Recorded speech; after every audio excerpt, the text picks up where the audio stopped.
What is up, ladies and gents? It is your friendly neighborhood BJJ podcaster, RAF ESPARZA, coming to you with another great installment of the Bullpen, a joint venture between Inside BJJ and the Grappling Hour. I hope you guys are having a great day. I'm having a pretty good day. A very important day to us Dodger fans here in LA. We got to win this one.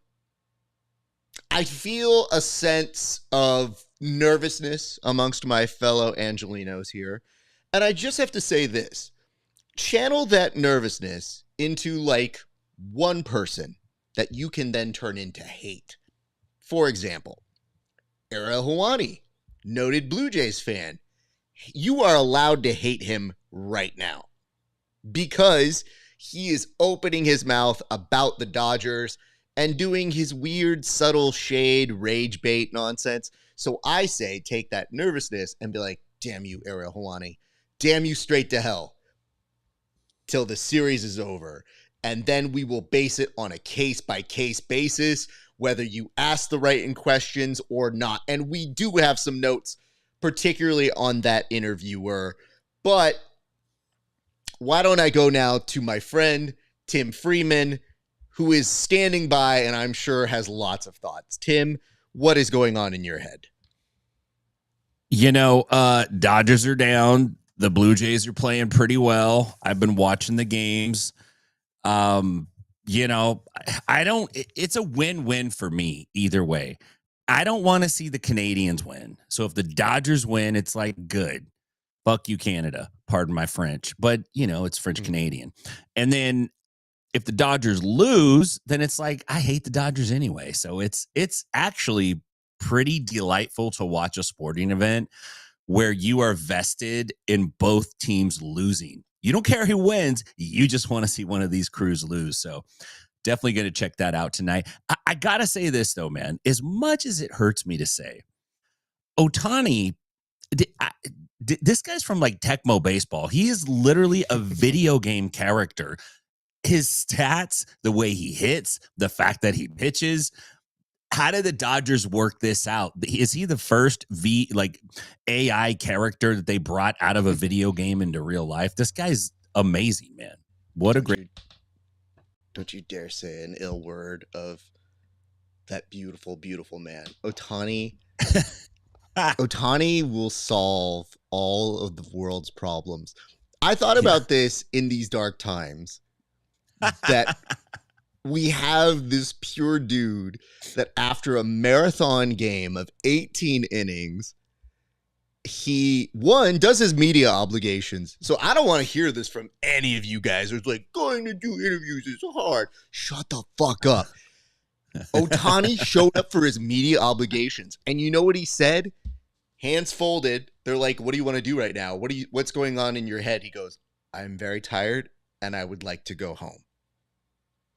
I can accept that, but he showed up for his media obligations after essentially playing 2 games in one night. And all of you guys who do jiu-jitsu are like, I don't know if I want to do a post-media interview because I'm just so important. And what I did is so just transparent in its articulation. No, just literally plug your sponsors. Talk for 5 minutes and then go home. Yeah. Right. But you know what Ohtani does? He does that. They cut to him in the clubhouse a little bit later. Roberts is giving this speech. It's literally 3 minutes into the speech. And he goes, and tomorrow we got Ohtani pitching. And what's Ohtani doing? Being fucking adorable. He's over on the side. He just does this. And he's like, you guys. And he's getting all excited. I go, who are you? Where have you been sent from? Because every day we read the news, it sucks. But every day I see Ohtani, big smile on my face. And going to see that game 2 weeks ago where he hits 3 home runs and there is 6 innings of wonderful baseball by him. Just mind blown. We went there by accident. It was the best possible scenario. It was a dream day at Dodger Stadium. So I'm very glad we went to that and that we accidentally ended up going to that one. So you're like the guy that stumbled into the playoff game. You were just walking by the stadium. They're like, hey, we got a couple tickets. You want to come on in? Yeah, just come in. You can come in. I was prepared for any joke you were about to send me. I was like, I don't care. I am the happiest I will ever be. We made friends. There was a dude who, when Ohtani went up for his first at bat, wasn't at a seat yet. Okay, just came from work. Second at bat, went to go buy something. Both times, home runs. So he's sitting there, and I'm like, I'm so sorry, sir. I don't know you, but I may ask you to leave. Yeah. Good And luck, his Charm. girlfriend Get out like of here, buddy. looks at me, and he's just like, what? I go, Ohtani's hit home runs each time you haven't been here. Baseball, very superstitious. Not into it in a lot of places, but for the good of LA, I need you to leave. And so sadly, his girlfriend's like, I think you should listen to him. Like, yeah, I think he's right. And I was like, go buy her something nice. Like, what do you want? She's like, I don't know, candy. And I was like, go buy her some candy. And he give him some money. Here's his 20. Go get a corn dog. I almost gave him money. I was like, here, I beg a Dodger you. dog. And then he hit a third home run as the dude was there. And I was like, you're all right, dude. I don't even care. So, yes, anyway, all these things and more. But I did want to point out one thing I did see from Timothy J. Freeman's social media, if you would. And he was just like, look at all these Dodger fans. This is penance for them staying. Yeah, dude, people stay in the stadium when it matters. So when they were there, nobody left for 18 innings. I went to a bar after Raw out here in Ontario, aka Anaheim, California. Went to Anaheim, watched Monday Night Raw, had enough time to drive for the 9th inning thinking I'm going to miss the whole thing, and then discovered, oh, I'm staying here. This is Hotel California. I am not checking out. Yeah. Got it. Okay. And there was a moment where we asked the bartender, we're like, what time do you close? And the bartender goes, I think it's 12 a.m. And I was like, no, the answer is when this game is done. Yeah. Sir. And it just wrapped at midnight because I stayed up until 2 a.m. watching that damn game. I did, man. I was hooked. What was even going through your head? Because, again, you are in this nebulous, wonderful area of like, oh, it's so magical to hate them and to also not have my team relevant. But now I am very happy to see other people miserable. And you have to have in your head some kind of enjoyment, sick enjoyment like our bartender did, who, by the way, was a Yankees fan. So talk about not being relevant.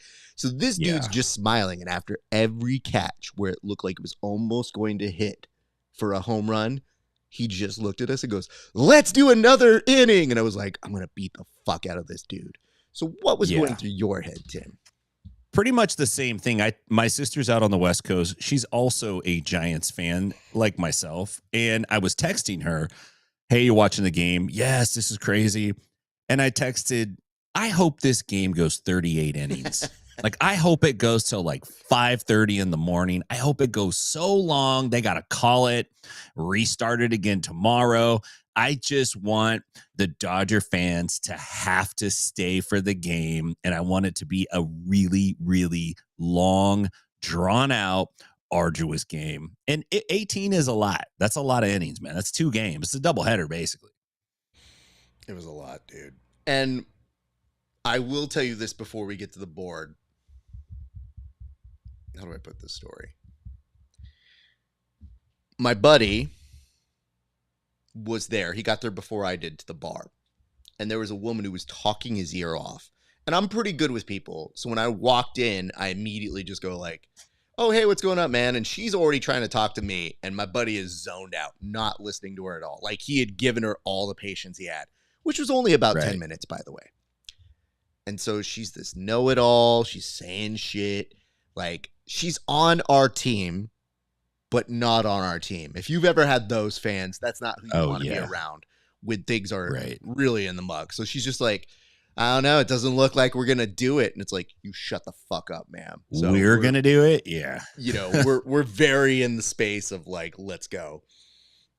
She leaves and we're like, thank God. Don't worry, Tim. Karma brought us an even drunker lady. Only the inverse. The first one thought she knew everything.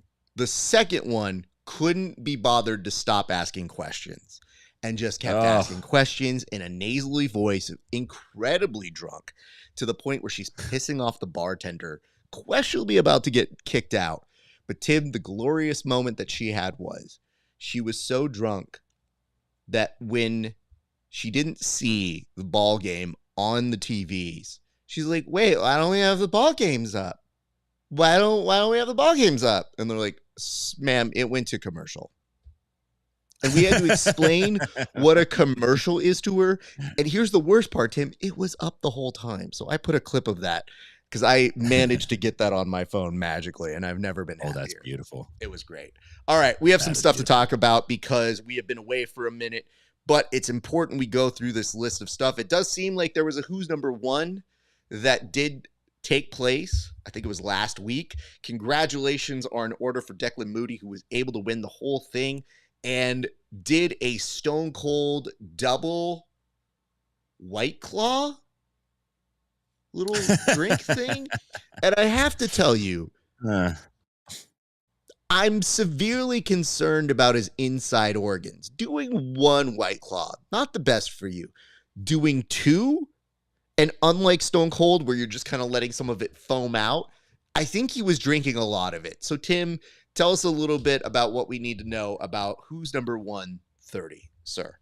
So, Who's Number 130 went down at Sunny Days Arena in beautiful Pittsburgh. This was an interesting matchup. It was an 8-man open weight bracket. There were quite a few big names in there. We know Declan Moody was in there, Achilles Rocha, Dante Leon, Roberto Jimenez, Ryan Aiken. And watching this, I kind of felt like Aiken would be the favorite just going into it because he's a very difficult competitor to beat in a match like that. And he made it past. I think he let's see, who did he, I can't remember who he fought in the first round, but he made it past the first round. He got taken out in the second round on points. Pretty good matchups all around. We had the Pat Chigoli, the leg lock extraordinaire child, the child. I want to call him child predator, but that doesn't ring right. But he's a predator and he's a child. So I don't know how to put it out in a way that makes sense, but he got rear naked choked by Dante Leon, which that's nothing to feel bad about. Leon is an outstanding competitor. Aiken went up against Sainz the first round, and he did pretty well.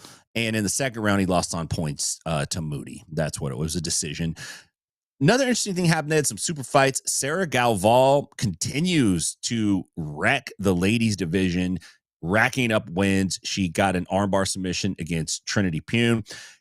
Gavin Corbet beat Owen Jones, and Devontae Johnson beat Gutenberg Pereira via decision. So overall, I think it was a pretty good card, and they just announced a couple of good matchups here. We're going to see Diego Pato against DeAndre Corbet at Who's Number 131 for the lightweight title. And then we got Felipe Pena and the big man, Luke Griffith, for the heavyweight title coming up at Who's Number 131. So some pretty cool stuff going on there. I do like that format. I do like the promotion. I think they have something that is compelling. I just like to see it maybe juiced up a little bit. Thank you for that, Tim. Not that kind of juice. No, they're already juiced up. Well, you didn't name names, but do I need to? Maybe we should just start doing that. That's it. Actually, the reverse. You have to prove to us now that you're not on steroids. That will likely save us some time, actually, the more I think of it that way. Let me point this out, guys. Who's number one? This whole Pena, Luke Griffith thing for a title, right? Mm-hmm. Heavyweight. Do we need to do it? Like, don't we know how it's kind of go? Like, we've seen it now because it happened before, and it also happened at the Craig Jones Invitational, and Pena ended up getting an armbar. So we're trying to give away now because Gordon, who knows? They're saying like, well, now we have to do a match because we need to fill that vacant belt. So, yeah. Like, what are we doing here? Are we just ascribing something? Like, it does show that maybe we don't have somebody for Felipe Pena. We don't have somebody to fill in the Gordon heavyweight title sort of element. So it just seems kind of confusing. And honestly, if you swept it under the rug, I probably wouldn't have even noticed. But instead, we brought more attention to, like, we don't have a ton of options here, bud. At this point, the virus inside of Gordon's tummy is ranked 14 on its own. Yeah. So I felt bad about that, but I don't know, man. Like, what do we care, Tim? Are we excited about that? Diego Pato and Corbe. It's fun. I'm excited about that. But this other one that has a higher seat on the card. I want to see a pro wrestling move. They should go to another region, pull a star out of the other territory, bring them in, run them out, build them up. You know, they got to build a guy up. They need to throw a guy out there, give him some scrubs, let him break a neck or two, let him put a couple guys in the hospital, throw someone through a chair, like really hype it up, and then run him out there and let him get whooped on by Pena. That's something that I would watch. I would get behind that. I actually think they were hoping that Pat Chegole was going to be that guy. I think they were hoping they could send him in, literally break all the ACLs that they could. Yeah. I don't know. So I am intrigued. Consider me interested. I just need a little bit more convincing on that side why I need to be invested. But I'm just one guy. Maybe I don't share the same feelings as some of you guys. And it'd be kind of cool if Luke could get one back, but Pena is very good. And I think that's gotten kind of swept under him versus Gordon era, where it's like, yeah, still a completely amazing athlete. And Luke Griffith, very good at what he does, normally pretty dominant when he is competing, but when you go to that level, it is difficult. So I am nervous about this. Tim, this one is near and dear to my heart. This one hurts. While we've been gone, we did see some footage in a black belt division for one unfortunate competitor scoring 0 points while his opponent ran up the score on him to 106 points. Tim, what do we need to know about this story? And what are your initial thoughts when you did see the footage and heard the news? Couple things. One is the competitor was Canadian, go figure, running up the score, just like the Blue Jays are doing to the Dodgers. I'm sorry, Raph, I had to get that in there. This is a Canadian black belt competitor, Ethan Major. The article doesn't really say what tournament it was. It just says it was IBJJF / smooth comp style rules.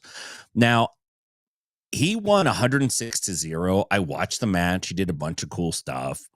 Pretty much just was way better than these guys. This is like Michael. Well, I'm not going to say he's Michael Jordan, but this is like a professional player, say a Major League Baseball player, going down and playing high school ball and just dominating, you know, hitting 6 home runs, pitching 9 perfect innings. This is what this appeared to be. And the crazy thing is the next match, he scored 113 points. Now, if I'm the dude getting scored on, I am looking for a couple of things here. I'm looking for can openers, cervical spine cranks. I'm going to reap. I'm going to look for heel hooks, all illegal techniques. I would eye gouge and go down with the DQ before I would let somebody rack up 106 points on me. There's no way in hell. Now, maybe they were doing like 10 base scoring where you get like whatever that number is times 10, or maybe this match was 147 minutes long. It didn't appear that long. It just seems like a lot. And it kind of got me thinking, man, like in wrestling, if you go down by, I think it's 8 points in folk style, you're teched. That's it. You lost the match. That's a technical win and you're done. Shouldn't we have like, you know, the Redeemer figure or something from Brazil? They just kind of throw it out on the mat or it floats out there and it's like mercy rule, you're done. Like, we're going to save you. You can't go out there and give up 106 points. That's just crazy. That tells me that Ethan Major is inefficient. He should have been able to tap him way sooner than that. So, not a super fan of it. And if he could have tapped him and he didn't, then he was just straight up showboating. For what? You're fighting a brown belt, dude. Like, what's the point? All right, here's why I feel a certain way about this. I have lost in points by over 20 points, and that shit sucks because you're sitting there being like, how do I win this? So I've been there, but not there. So I want to make it very clear. I've never lost by 100 points. That definitely, it'll make you rethink your involvement in this sport. Having said that, why are we counting points past 50? Like, what purpose do these points have? Tim, how long was the match? It looked like it was like a 7 or 8 minute match. It wasn't super long. Okay. I put some blame on the ref. Here's why. This is when you got to pull a pro wrestling ref and go over and start talking to your guys. The referees are producers in that world where they'll tell the guys like, hey, time to go home. So you need to go and nudge the same way you say, hey, that's stalling. You got to go up to that guy and be like, hey, man, I need to see a submission because what's the point? What is the point of all of this? You are doing amazing work. You've won. Can I just call it right now? Tim mentioned a tech fall, a mercy rule. In my head, I'm just thinking like, hey, man, there are other people who paid to do this. And this tournament, I'm just going to make a guess, probably running late. Time is money. Let's go. The sad part is, if you're the dude who didn't get a point, and again, I've had rough matches. I am sympathetic to this.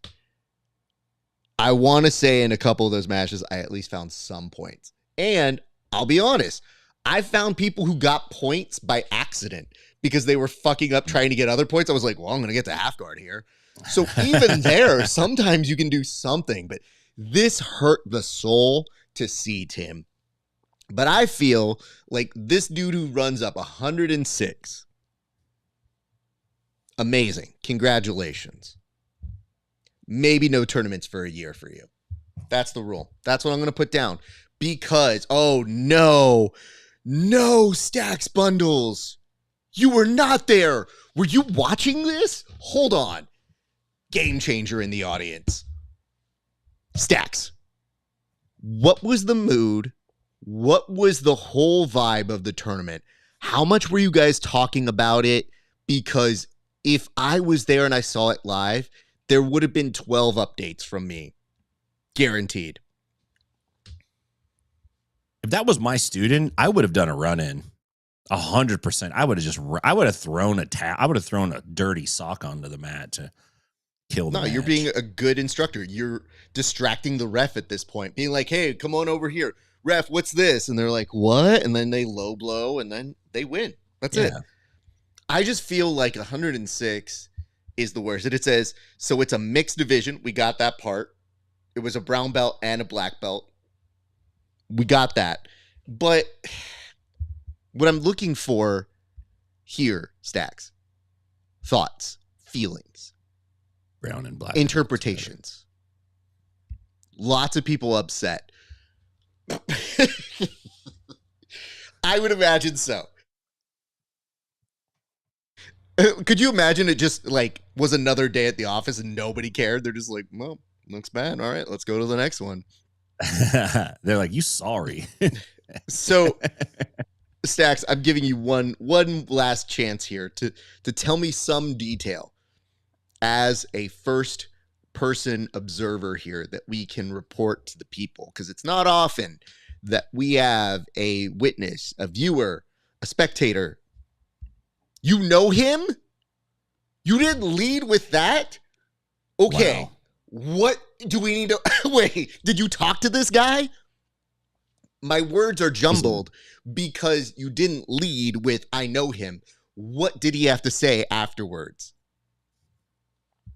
And if you're just making this up, I don't hate it because it is making me more active, and that's fine, and it is good television. But not sure of his motive. He's a really good kid. I'm so glad this turned into like a Dateline episode. I'm not sure of his motive. The motive was to win, dude. I don't know what else is to say. He did it 2 matches in a row. Is that right? I read that he scored 116 in a follow-up match. So this wasn't an accident. What if this is this guy's thing now? And is he fighting at the right level if he's scoring 100 points on people? I don't think so. That's me in my kids' class. I am not. I didn't ask him after. All right. Well, you have an assignment. Next time you come and be a commentator in our comment section, you got to give us some news. You got to talk to him by then. Yeah. Okay? That's what we're asking. By next time. I competed in the tournament the next day. Well, did you lose by that many points? Or did you win? Because if you won, we're very happy for you. Dude, if you lost, you got to get out of here, dude. Actually, no, it hit me, Tim. What if the person was watching our show that it happened to? Not prepared for that. All right, we're going to move on, my friend. Why don't we go to this next topic, which is Mean Girls. This is a multi-tiered one. It does appear that it's like in vogue right now to be a little gossipy. So we got some people who are choosing a certain way that they're making the rounds on press row. And this isn't just confined to one person. This involves multiple people who have been going out on the rounds and saying some kind of catty things. So, Tim, what are the ones that jumped out to you?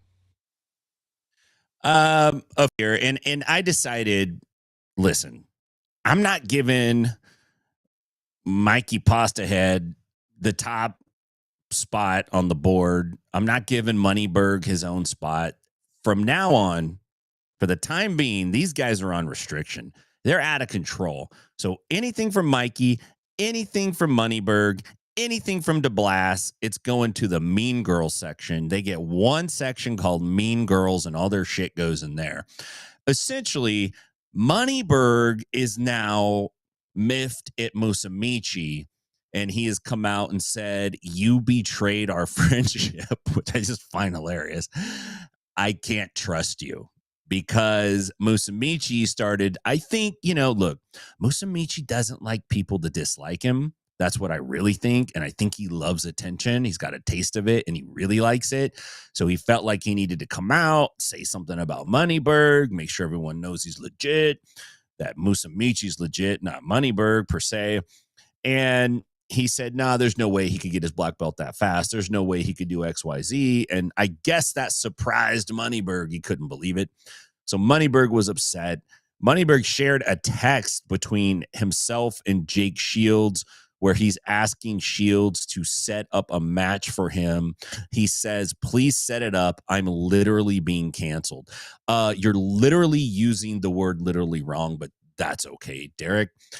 You can afford a dictionary or a subscription to Grammarly with all that cash you make. So that was one thing that popped out. I kind of found it humorous that now the club is like turning on itself. And then Moneyberg went on, which I'm shocked because out of everybody in combat, the one guy I would not pop off to is Sean Strickland. I just think he has a screw loose. I wouldn't pop off to him. There's multiple occasions of this dude taking people on that talk shit. And Moneyberg is saying Strickland won't submit me in under 5 minutes. He said, I was training in the gym in Vegas for 10 and a half hours and he never came in. And then DeBlas jumped in because, hey, why not chase an ambulance when you see one? And he said, he's like a Pavlovian response. Focus on your own jiu-jitsu, guys. This was like Buddha DeBlas, fortune cookie DeBlas. These people are gossiping about other people too much. They need to focus on their own jiu-jitsu. It's like, well, what are you focusing on, big dog? And then Musumeci follows up with saying, I'm looking at a 7-figure-a-year contract from the UFC. So I don't know if that's bullshit or not, but this is what Musumeci's proclaiming. And then in the end, the thing that I thought was probably the worst was Ronda Rousey talking with Bert Kreischer in an interview. Just in that in of itself was pretty bad. And then it got followed up where Kreischer's talking about Rogan and Rousey goes, Rogan's not a fighter. And then Kreischer says, well, he did some, he did some tournaments, Taekwondo tournaments. And then she laughs and goes, that's not fighting. He's never fought. He's just a personality that has a bunch of fans.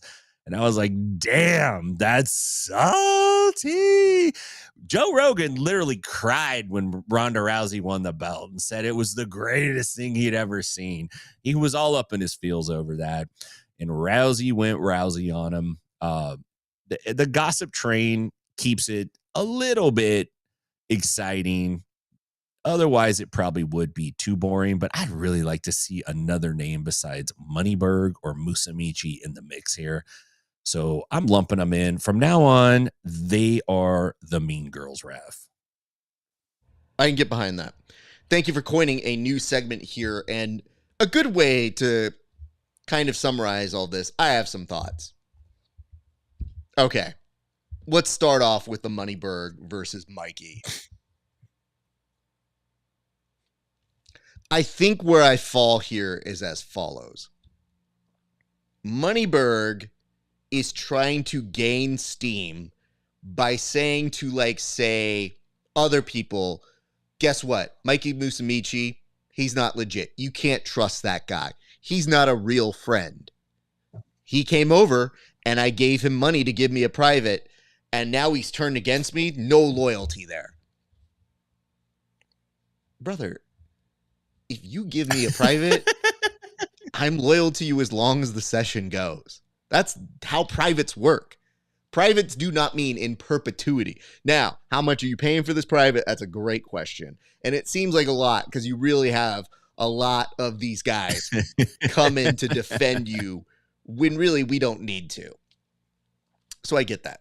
And then from Mikey's perspective, you get this feeling like Mikey got taken to task, as you should. Anybody who's getting paid by Moneyberg and vouching for his good jiu-jitsu should 100% have to field questions. But everybody just goes like, no, he's so good. He's so good. And I think somewhere in the brain of Mikey Musumeci, a conscience developed, or the check stopped coming, or he just had to answer so many questions about Moneyberg that it really seeped in. And it's like, I mean, honestly, maybe he's not that good. And he had to be honest and was trying to tell you, yeah, you guys might be right. He's not that good, because he initially defended him, but it's all over the place. Here's what I want to tell you, the thing that kind of struck out to me.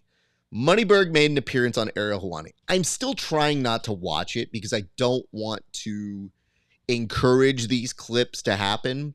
But I, of course, like the rest of you, do catch clips. And one of the clips I saw was Ariel Helwani taking Moneyberg to task and saying, hey, you know what? You're not a real black belt.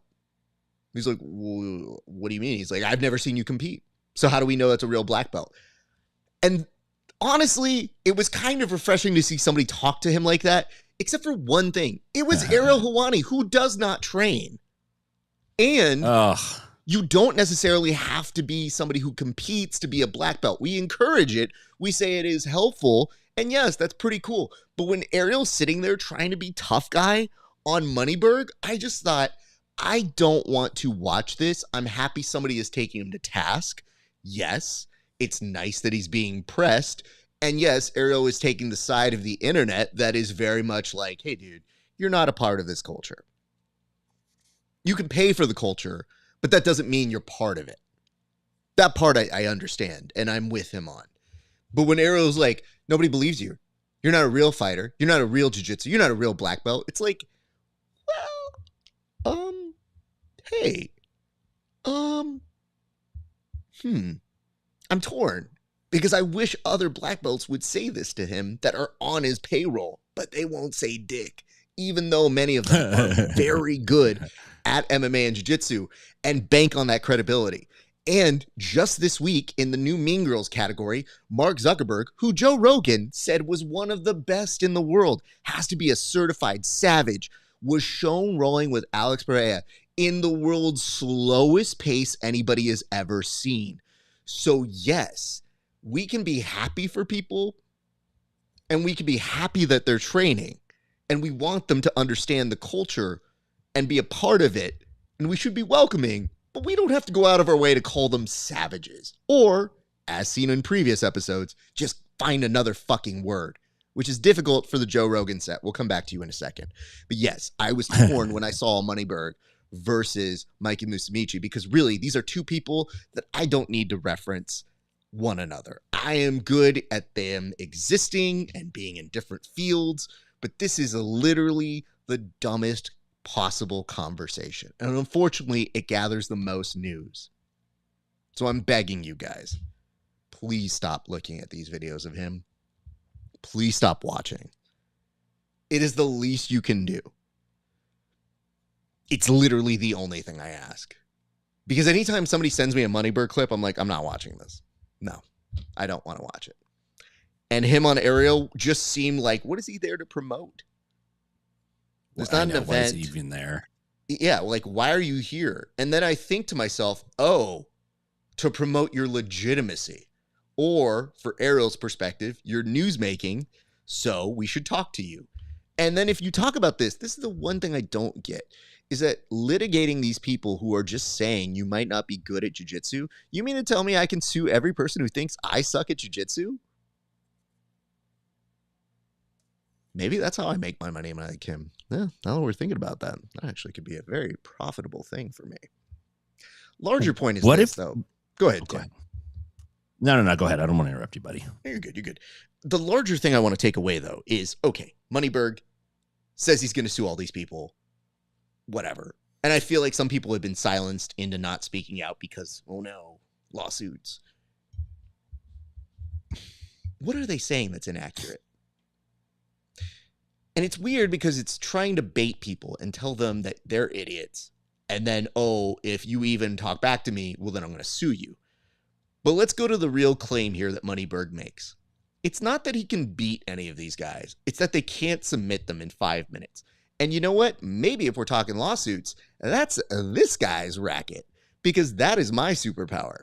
And we have a segment called the Grappling Hour Challenge, where people get 2 minutes to submit me with a thing, and we make fun of it because it's not necessarily the thing you brag about. You don't go around telling people like, bet you couldn't submit me. What's that? Can I submit you? No, I can't. No. That's the gimmick. That's why we do it like that, because we're having fun with the segment. So when you're telling us like, oh, Sean Strickland couldn't submit me, Mikey Musumeci couldn't submit me, I don't see you submitting them.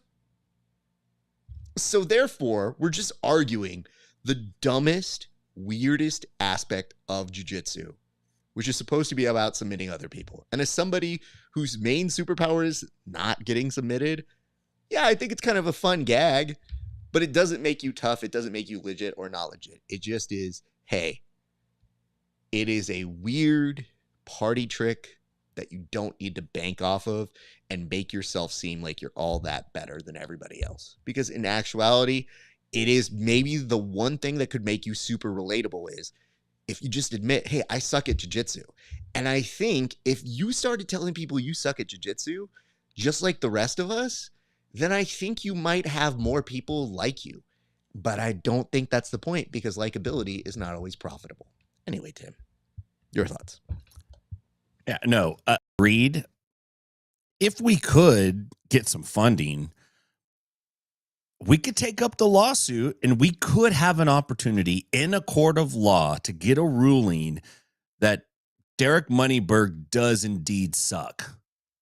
He could lose the case, and then we could legally say, yo, dude, Judge Wapner said, you suck, dog. Listen, oh, shit. You and I both know. This is a bullpen court. Yeah, yes, sir. It's a good thing we have a place where you can take that and That's hear right. a real good judge on that one. Anyway, go as you were saying, Tim. look, one thing you and I know about anyone who's been in jiu-jitsu for a minute knows, and I'm going to maybe ruffle some feathers here, don't care. The general pop student base that goes to class, morning, afternoon, night classes, whatever, doesn't hold a very high level of respect for private lesson student that never trains with everybody else. They never see them. They only see the pics when they get promoted, and they're all like, who the fuck is this guy? What is this guy doing? And that's what he is. And to say that, oh, I saw how BJ Penn did it. Apparently he took a bunch of private. No, BJ Penn did not take a bunch of private lessons.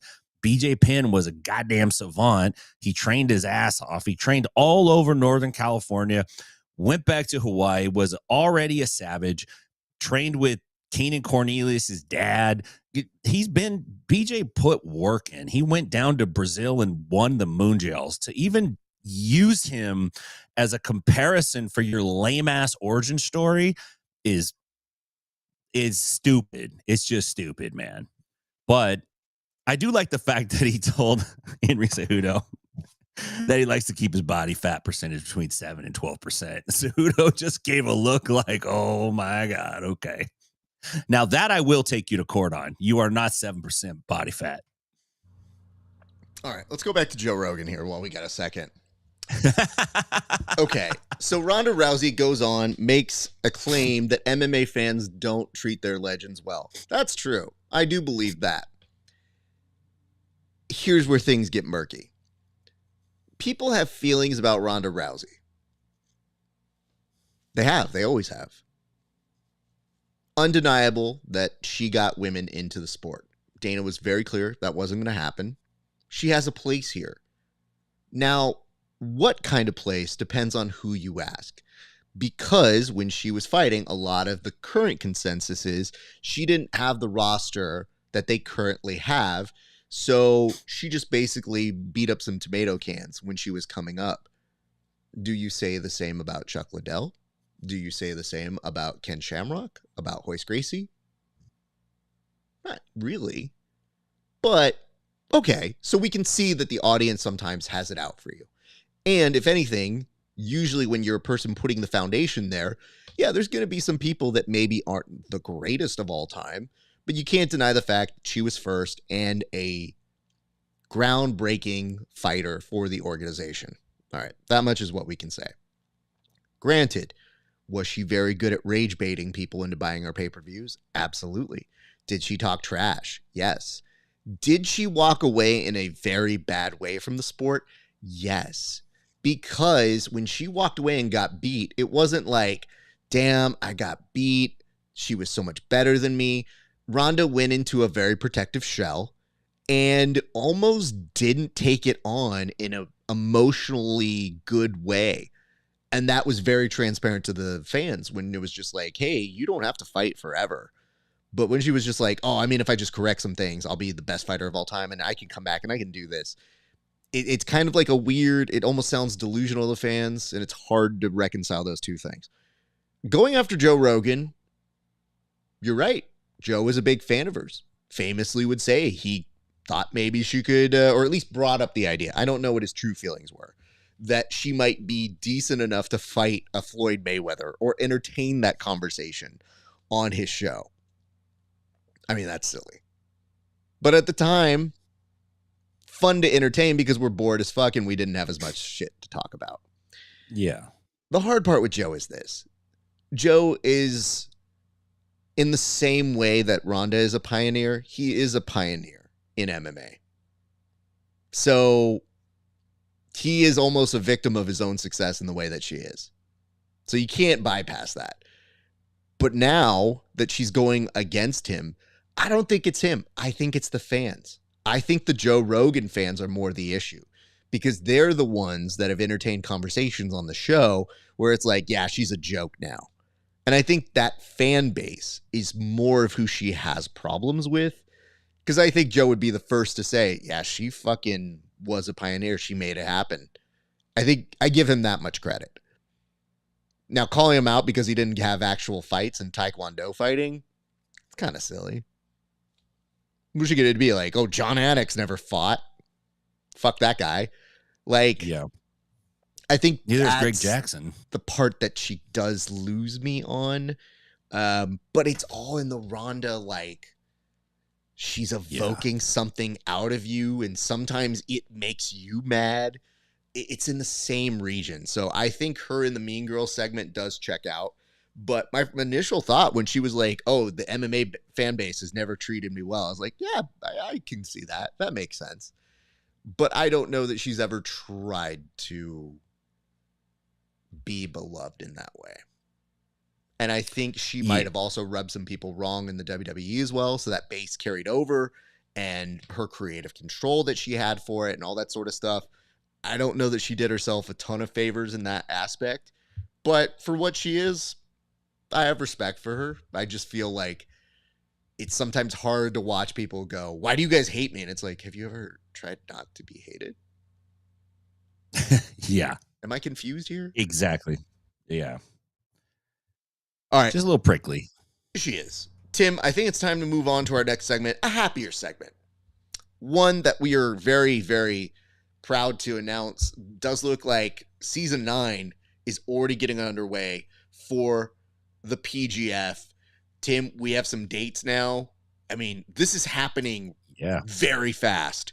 So can you please fill the people in on where they can potentially go and try to compete to get on the next season of the PGF? And what weight class are we talking this time, Tim? Talking 175 is the weight class. And we have a series of qualifiers, and then the draft dates were announced. Now, here's the really interesting thing here. The qualifiers are not just generic PGF qualifiers, but there are also some, I think you would call them tryouts, more or less. The Alabama Twisters have a qualifier on Sunday, November 22nd, down in Auburn, Alabama, if you're out that way.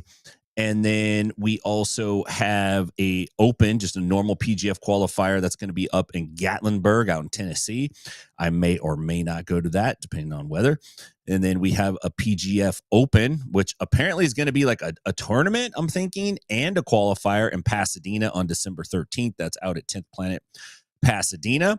And then we have a couple of team tryouts. Again, the Las Vegas Kings season 9 qualifier. It's going to be in Dallas, Texas. And then the Philadelphia Phenoms are going to be running a qualifier on January 17th. And then again, the Vegas Kings are going to hold 2 of them, another one on the 24th.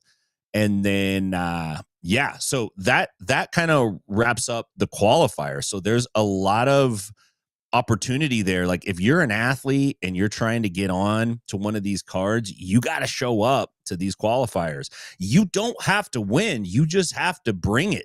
If you fight hard, you have a good personality, you have something to say, you control your story and you get that out, you have a strong chance of making a team or getting invited as an alternate.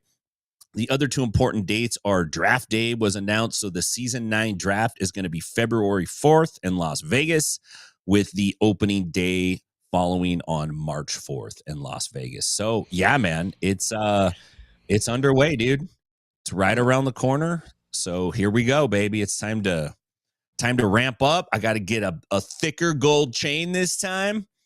And maybe like, I'm thinking, I don't know if I'm going to change the hat. I kind of like the hat, but maybe I'll wear a cape, bring a cane, like a walking cane. I got to do something, man.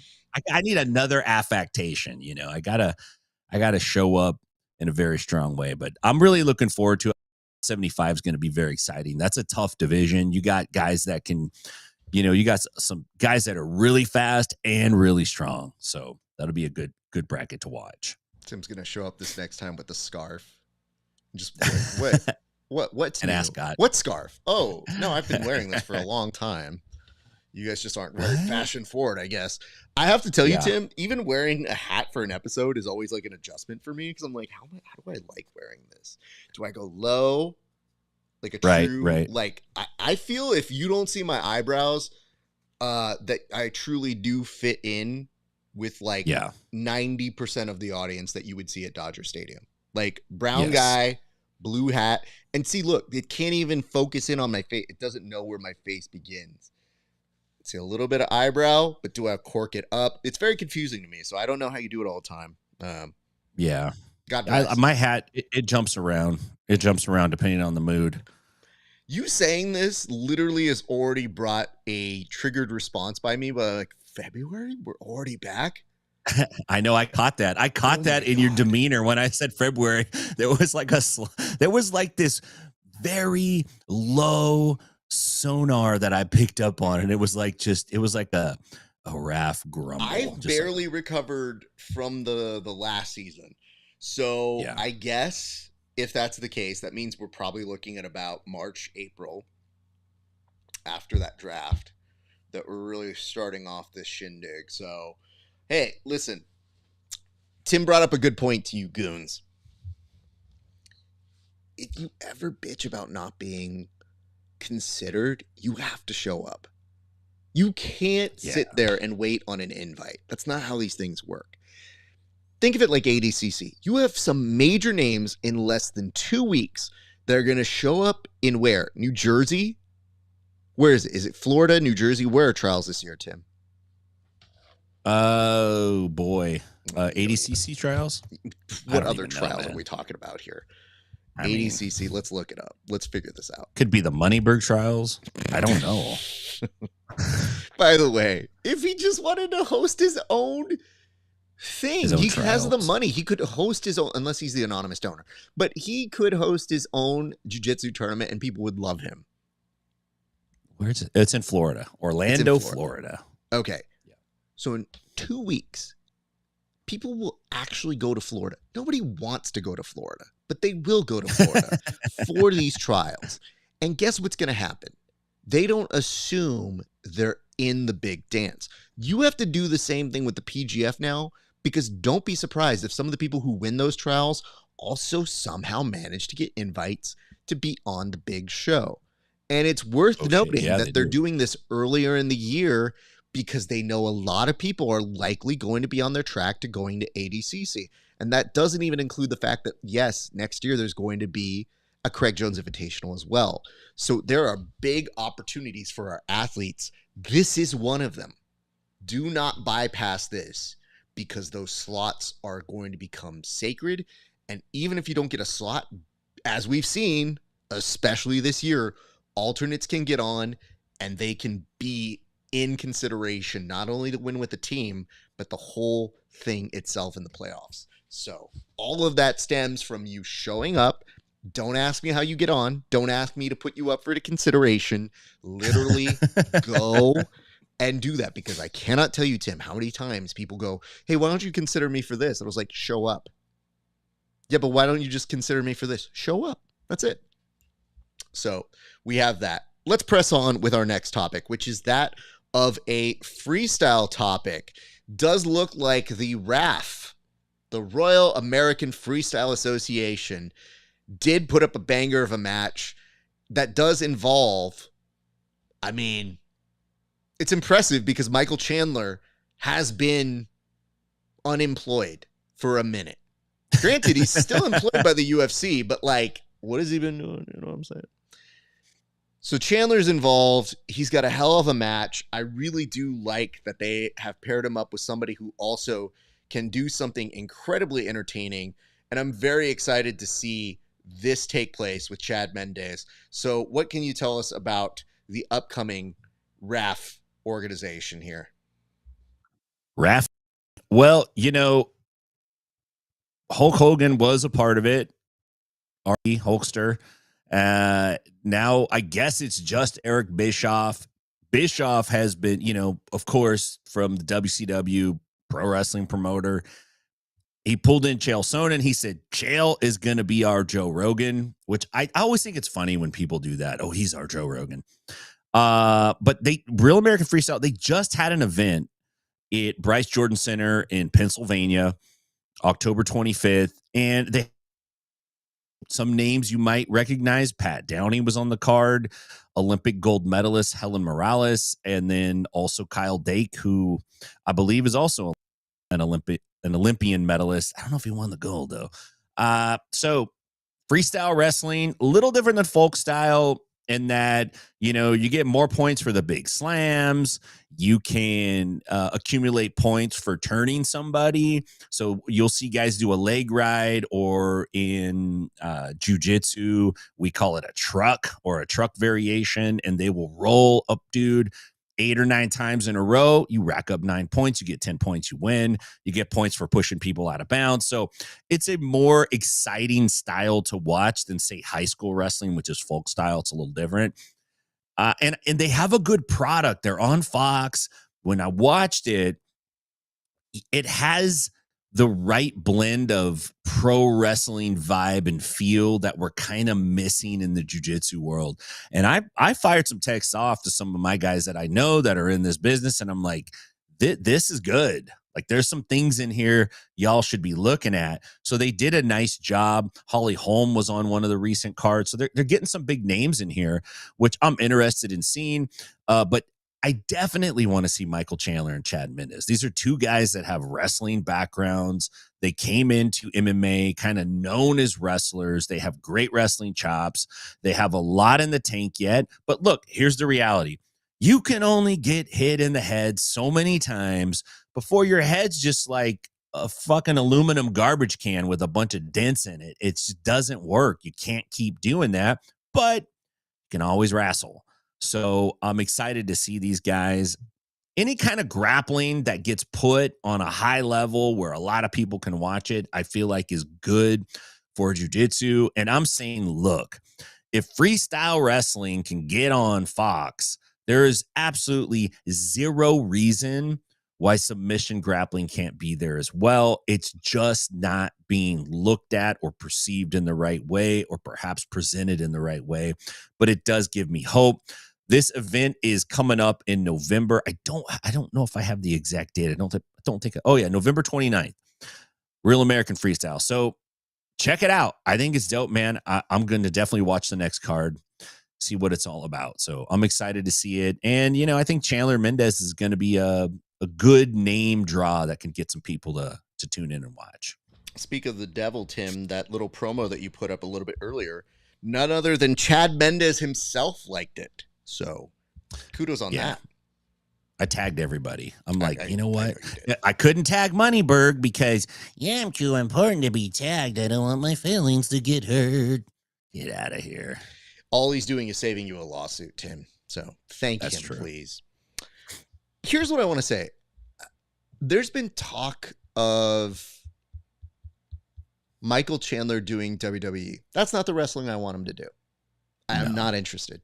I saw him once give a very passionate, very loud promo at a Monday Night Raw.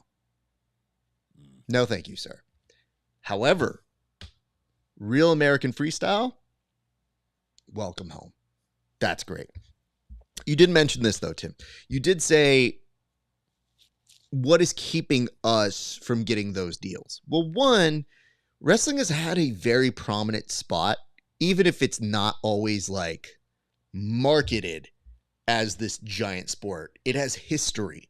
So that history makes it a little bit easier to understand, especially when you get those huge ratings that they've been increasing year by year. And I want to say in 2023, they were having marquee, huge ratings bonanzas.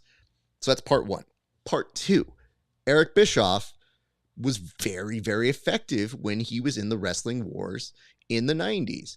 And a lot of the live programming in pro wrestling does come with him, because you did see at that time he was saying we should do this as a live format for TNT and TBS.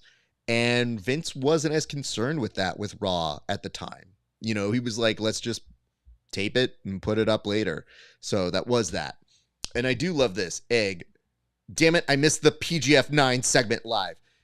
Egg. I got news for you. We're going to do so many segments for PGF. There's not going to be a shortage of PGF segments here. How come you weren't mad about missing the Moneyberg segment?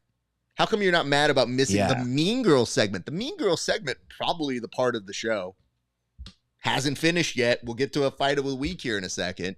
But don't be glad that you missed it. Be happy that you are here now. Let's talk about this. I am very pleased that they are having some success. I don't want to buy it on Fox, though, so you guys can tell me how it is. But Eric Bischoff does have that going for him. He does know how to put together a television product. And, having him is, I think, a big help in that force, even if he is... Some of his creative ideas are not as strong as they always were. But I think that is part of the reason why they focused more on narratives and presentation. And I think if you have those two things, doesn't matter. So it says, if I already knew more about PGF, TGSNU. I think he means if only I already knew more about PGF9 than you. Oh, he's scooping. He's saying like, I got scoop. You got scoop. You got hand, egg. You have hand, like George Costanza in a relationship. You got hand, man. Good job. See, but like egg is inviting what is broken apart people in the past. You want to be like, dude, we probably all get this information about the same time. I just always assume we're the last to know. And that's okay because we're the loudest. We will be the most annoying about it. Now, I got the than you. But the TGSNU, I was like, is he picking this up from the children? Is this another 6-7 that I don't know about? Driving and texting. Be careful, egg. Yeah, I was about to say. Yeah, it was like somebody just implicated themselves right now. Now that we've said these things, I wish them luck. I would like to surpass them as jiu-jitsu, but we have not presented that. I still think CJI is the premier format that could beat them. UFC BJJ. It's slick. It is well done. It's a good presentation. The matches aren't there yet. So we're working on it. But they have some great marquee names that they're bringing in. And I think that's what we should do for these retired and maybe uncertain of what they're going to do former wrestlers who became fighters who probably can give you more bang for your buck in the world of fighting. In the world of wrestling. So there is that. Let's go to this. This is a segment where we want to give some shine to some folks. There's been a lot of news. We've been gone for 2 weeks. We have some friends who did some incredible things. Tim, I'm going to turn it over to you. Who deserves some shine this week? Well, right out of the gate, Mackenzie Dern wins the strawweight UFC title. UFC 321 had a fantastic victory, looked good. She beat Verna Jandroba, and it was a tough match. She got taken down like 9 times. I think it was 9 times. Her takedown defense was not necessarily on par, but she's got a great guard. She's fought off her back well. She got up to her feet well. Her hands looked good. Some people didn't think she won the match. I thought she won the match. So pretty cool to see her kind of reach that level. We know this is somebody from the jiu-jitsu world who's worked pretty hard, has been competing. I'd have to say her whole life probably, and has now reached what is in essence in fighting. It's kind of the highest pinnacle of the sport. So hats off to her. And following that up, one of our good friends, Hanato Canuto, showed off. He debuted the bleach blonde hair. When I was watching the clip on his Instagram, I just kept thinking that's not Hanato Canuto because it just showed the back of his head and it was blonde. It looked like, Mike Weaver from like 2007 or something. It just, or Mike Fowler. I mean, like one of those dudes, like the bleach blonde hair. But sure enough, it was Hanato Canuto. He got a nice victory over Caleb Contreras at Tough Enough, 149. That's how many Tough Enoughs they've had now. That is freaking insane to me. But hats off to him. And then we got some news that the Rio kid, Crone Gracie, has booked another MMA fight at Victory Fight League 3 against Tom Picciano. I'm always interested in watching Gracie's fight. I don't know if it's because of, starting old school jiu-jitsu and kind of having the Gracie legend and mythology kind of planted in your head, but I really enjoy watching them fight. Whether they win or lose, I just like to see how they're going to approach it. Crone is a guy who was tremendously talented in the jiu-jitsu world, and I'd still like to see him fight. He's a young guy. Be interesting to see what he can bring to the table. And then a guy who's very active right now, Ty Rotolo, has booked his second MMA fight against Shoujo, and that's announced for 173. So hats off to him, man. The Rotolo brothers are doing great. Some of these young guys are really doing well now, it seems. Tackett, of course, Musamichi. They seem to be able to kind of benefit on the work and the mistakes and just the building of the infrastructure of the dudes that kind of came one generation before them. So it is good to see that guys are starting to get paid.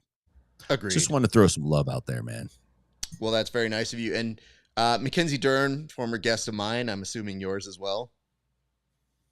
I never had her on, but I think really? Stella, when Stella was doing like a girls on grappling segment, she interviewed her for that, I think. Copy that. I mean, super nice to me. It's always funny when we've seen her ups and her downs. My initial reaction when she won was, hey, that's kind of cool. Like, it's one thing to, she just experienced a big loss recently, but to bounce back from that and to be able to become a champion, we should be happy about that. And I think they were saying like it was her. Oh, I think it's Verdum are the only ones to have multiple championships in like gi, no gi, and in the world of the UFC. And I thought, oh, that's cool. That's a pretty interesting statistic to have where you are so recognized in the world of jiu-jitsu and you are able to replicate that success in the world of the UFC. It's rare, and I think it's commendable. So congratulations to Mackenzie. And man, not to be outdone, Canuto looked amazing. Soccer kicks. Yeah. Who knew? This dude was letting out some demons at the end of that fight. I was legit scared for everybody in attendance. I haven't hit him up for an interview because now I'm afraid of him soccer kicking me. Yeah. He might. Raquel will if he won't. So that was never in question. I don't think anybody here has ever questioned if Raquel's got a soccer kick in her. I think the real question was, or the real surprise was looking at Hanato and going, oh, right. Yeah, you're a fighter, dude. I believe it. Tim, we're now going to go to our low light highlight of the week. What can you tell us about this week's fight and where it comes from? So, this fight is a pretty great one. I'm not sure what area it's from geographically wise, but it is a youth hockey game that appears to be going on. And this was actually one that was submitted to us by one of our buddies, Stackhouse. So thank you very much for that. Or Wandering Grappler, or whatever name he's going by these days. But it's a highly entertaining. I'd like to see it sped up and put to Benny Hill music as well, because I think that would be kind of fascinating to watch. But yeah, it's one thing when adults fight, and it's another thing when like old dudes fight. That's kind of funny. And when the ladies fight, it's like, it's okay. I just don't like seeing dudes hit the ladies. But when kids fight, now that's something I can watch, because pretty much no one's going to get really hurt, but it's going to be funny and they're going to try. Oh boy. All right. I'm going to let you take the first crack at it, Tim, and take us away. Tell us about this fight. Here we go. We got a little pile up, and then it's like a full-on dog pile up. Now, typically in hockey, it's 1v1, holding shirts and throwing, but this is more of like, let's jump on a guy that's down. The Foot Locker representative here is completely useless. He's just kind of like skating around, just standing there looking at him, not getting involved. This looks like the 8-bit Nintendo hockey game when they would get in a fight and they would just turn into like a giant squabble and you see bodies flying out. Finally, like grandpa referee comes in and goes like, this is enough, kids. We got to break this up. I can't tell. Oh, I guess this guy's going to the pit. Oh, no, he's coming back for more. Hell no. He's coming back for more. Picks up his stick. He's about to slash somebody. Yeah, man. pretty entertaining fight right there. Like, I kind of think the better than the adults, because when they're done fighting, they're like, okay, you guys ready to play the rest of the game? Versus the adults, you got to take one to jail. The other guy's drunk. Another guy's upset because he got embarrassed in front of his girl. The kids don't have none of that, man. They're just like, you guys want to play Roblox later? Okay, cool. I feel like him going to get the glove at the end is reminiscent of when you were in kindergarten. They'd be like, all right, guys, grab your toys. You're going to take them back to the cubby now. And he didn't have his toy or his thing to put in there. So he's like, oh, shit, I'm gonna go get that. All right, let me walk you through my interpretation of this Disney Presents Ice Fight. All right, so this is like the Mighty Ducks gone wrong. You could see here a good tackle is attempted, and now they're all basically just punching each other, and the ref doesn't really seem to be doing a ton, although that jersey rip, pretty solid. Good grip there on that. The ref is mostly just skating in like Joe Biden tried to make his way throughout a very sharp room, but you can tell everybody else, they don't care if the ref's going to stop them or not. They a second rip down, by the way. The ref's now at this point being like, all right, kids, you've had your fun. Everybody go get juice. Let's all go back. But I want to point out a couple things here. One, let's initially look at this. This slide in, Tim, bam. That is a true friend. That's going to be something when that kid's 20 years older is going to be a best friend at a bar when you get into a bar fight. Now, here's what I love. Everybody's piling on, but no real form, except for the kid in the black jersey who's really doing a good job, but then gets toppled because, yikes, he didn't see behind him. And this is where everybody comes in. I want to talk about the goalie. The goalie has an agenda, but then bails. Goalie's like, freak this, I'm out. Everybody else trying to settle their differences. And what I am amazed at is everybody's helmet stayed on. But look over to the right. I want to bring your attention to that. Look at the kid who starts getting ground and pound here. I think is it 24? Yeah, 24 gets about 12 hits uncontested. The jersey rips are my favorite. I do love the fact when the referee just goes like, all right, that's enough out of everybody. You guys are done.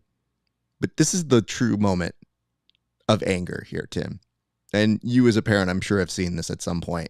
This kid is mad that nothing resolved of it and drops the stick on the floor like, damn it. No, I had more to do. And that is your Ice Capade fight of the week. All right, Tim, why don't you tell the people where they can find you so that if they are looking to see more Tim Freeman, they can go check you out. Check me out at Inside BJJ, all your favorite social media links. Come see me at 10P Nashville. We just had a dude come in from Spain who dropped in to train with us. That was kind of cool. I'm going to be out in Stockton in a couple weeks, November 14th to the 16th. Come see me at 10th Planet Stockton. And I want to give a big shout out to Mike Perez and his fiance, Dina. They just had a beautiful baby girl. Congratulations, you guys. I'm super stoked for you. Tim, we appreciate that, sir. I'm going to let you get on out of here. I believe you have some Halloween festivities to take care of this evening. I hope all is good for you and your gym, my man. Yes, sir. Thanks, Raph. Great to see you again. And I want to see a Game 7 just because it's more exciting. So tonight, I hope the Dodgers win. Fantastic. And I will leave with mute Tim now. That's as good as I want to do. That's it. He has nothing more to say. He said Dodgers win. That's all I care about. Hey, everybody. Thank you so much for coming in for this special episode of The Bullpen, which is really just a regular episode.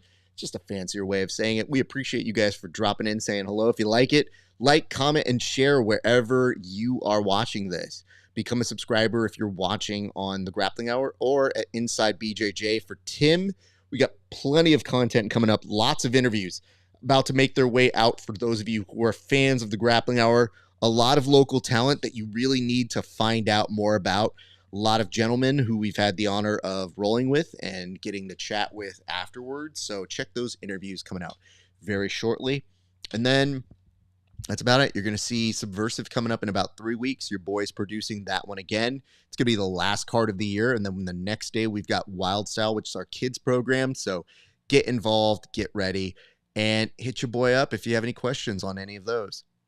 Ladies and gents, I think that's going to do it for us here at the Bullpen. We thank you for joining us. Once again, my name is RAF ESPARZA. We appreciate you guys. It's been a great day for grappling. We'll see you back on the mats.